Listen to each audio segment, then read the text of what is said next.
Welcome back to the channel. My name's Blake, and today I want to talk to you about whether or not we really control our finances.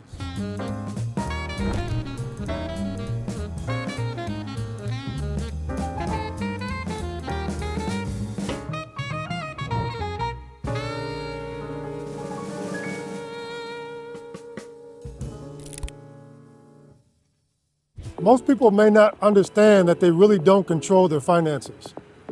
Is there someone that you have to go through in order to get access to your funds?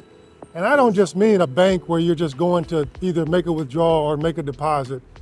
You really have to get permission, and then there might be a fee or a penalty or a tax associated with you trying to get access to your money, to your finances, your capital, right? Have you ever considered that? What does it look like to have to make a debt payment when you may not have the money to do so? Is there even a way where you could actually control how and when you pay back your debt? Have you ever thought about that? In the current financial system, no. The banks tell you when to pay your loan back. Whatever that third-party administrator is, that third-party lender, they're going to tell you what the schedule is and how much to pay it back, and ultimately when you're done paying it back. They set the terms. So they're the gatekeeper in you getting the hard-earned capital that you have earned, put to work in the form of additional debt, whether that be a mortgage or an auto loan or a line of credit of some kind that you may need for a business startup that you come up with. You've got to go through the bank. And they're going to determine whether or not they'll give you the loan and at what terms. That's not always to our benefit. Yes, you get access to some capital that you might not have gotten access to before. But what if you can't actually abide by those terms and you end up losing that business, losing that piece of real estate that you bought, losing the vehicle that you need to get to work or to get from A to B? Have you ever thought about how you really don't control your finances? There's a lot of things out there that talk to us about whether or not you can become the banker, become your own banker, be the bank. There's all these different, forms of, information that give us the same idea that I believe stems from what Nelson Nash created, which is the infinite banking concept and the process of becoming your own banker. And that's a process by which you take control of that banking function. You take control of your finances. And it takes you a while to do that. It's not something that's going to happen overnight, but through a systematic and disciplined and intentionally well thought out plan and process, you can gain control of your finances even when you may not have known you didn't have control. That's a concept I really want you to think about.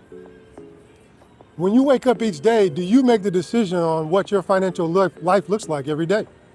If you don't, you can. And if you figure out that you don't and you want to do that, then keep looking at this concept, IBC, and the process of becoming your own banker. With all of the fees that are associated with, let's say you want to take a withdrawal or a loan out on your 401k or a Roth or something like that, you have to go through somebody. And they have rules and regulations they have to follow. And if you don't meet those rules and regulations and that criteria, you don't get access to the capital that you put in there. So someone else controls that. And then if they do give you access to it, there's likely a penalty for doing it early, with very few exceptions, but you'll have a penalty that you'll have to pay. You'll owe taxes on that because you're doing it too early, and you may even have a fee that's associated with it for them carrying out the process for you. There is a better way. But the question is, are you willing to go investigate and not listen to all the noise and be okay with doing something different than other people are doing to get results that other people may not even know that they want and they're not achieving? Those are questions that I'd like to help you ask yourself and then help you answer them as well. You may not have ever thought of this. Certainly I hadn't until I came across the idea, and I'd lived a lot of life. I had made a lot of investments, and my family and I, we were doing okay. We were doing fairly well, but now we're doing so much better.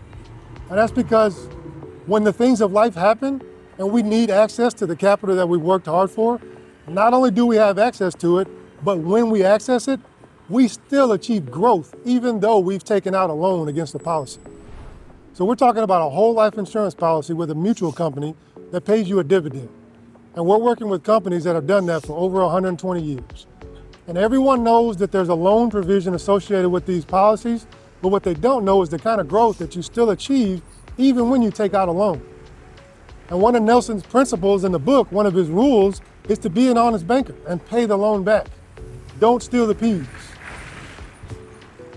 You've got to make debt payments to whoever you've got debt with now. The bank doesn't allow you to skip payments, and if they do, you're going to make them up, and it's going to cost you more in the long run. So you still don't control it. Even if they say we'll give you a 1 month, 2 month, 3 month extension, right?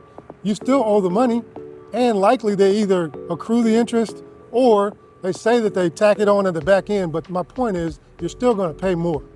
You're still beholden to someone else. What if you didn't have to do that? I encourage you to keep checking out this concept of IBC, infinite banking, and the process of becoming your own banker. You're not going to understand some things, but that's okay. I didn't understand most of it when I first learned about it. And I had read the book once or twice and still didn't understand a lot of it. That's why I'm a practitioner now, because I want to help you understand it. I want you to get what you can get. I want you to understand and be able to have more of a financially free life. I greatly appreciate you stopping by and watching this video today. I hope you got a lot of value from it. We have a community that we're building here, and I'd like you to stop and take a minute to leave a comment or ask a question, and I'll be sure to respond to that, and I'd love to talk to you one-on-one as well. Check out my website. The link is in the description of this video as well, and there's a bunch of resources there for you to continue your learning and continue sort of investigating whether or not this process of becoming your own banker is good for you too. It can be good for you. Are you willing to do what it takes to do it? And I think you are, and if you're willing to, I'm here to help you. Again, I appreciate you for coming by, and I appreciate your time, and hopefully you got a bunch of value from this video. Thanks, and I look forward to speaking with you.